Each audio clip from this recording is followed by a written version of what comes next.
பாத்துட்டு இருக்குங்கிற கஷ்டப்பட வேண்டியங்கிற அவசியம் இல்ல. நான் ஒரு சிம்பிளான விஷயம் இல்ல, நீங்க பண்ணாலே இதை வந்து ஈஸியா கண்டுபிடிக்க முடியும் உங்களால. நல்ல நோட்டா கள்ள நோட்டான்னு அது வேற ஒண்ணும் இல்ல. நீங்க இந்த நோட்டை வந்து இப்படி வச்சு ஏதாச்சும் ஒரு இடத்துல நீங்க நிக்கிற இடத்துல கூட ட்ரை பண்ணி பார்க்கலாம். இப்படி வச்சு அந்த லெஃப்ட் சைடு இருக்குல்ல, லெஃப்ட் சைடு சர்ஃபேஸ் வந்து கரெக்டா அந்த கம்பி இருக்குல்ல, இந்த கம்பிக்கும் பக்கத்துல அப்படி கரெக்டா அந்த இடத்துல வரணும். கொஞ்சம் கூட மிஸ் ஆகக்கூடாதுங்க. இந்த இடத்துல வந்து இது ஒரு மடி மடிச்சுக்குங்க. ஓகே, அதே மாதிரி இங்க இருந்து இந்த பக்கத்துல இருந்து அப்படியே கொண்டு வந்து இந்த லாஸ்ட் இருக்குல்ல, இது வர்ற வரையும் இப்படியே மடிச்சுக்கணும்.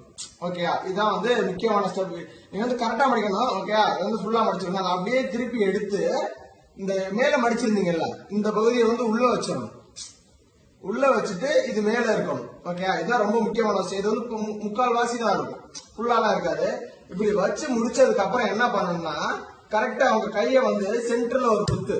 ஓகேயா, மேல ஒண்ணு கீழே ஒண்ணு. இது வந்து கரெக்டா இருக்கணும். 3 தான் பரவாயில்ல, அதுக்கு மேல பண்ணக்கூடாதுங்க.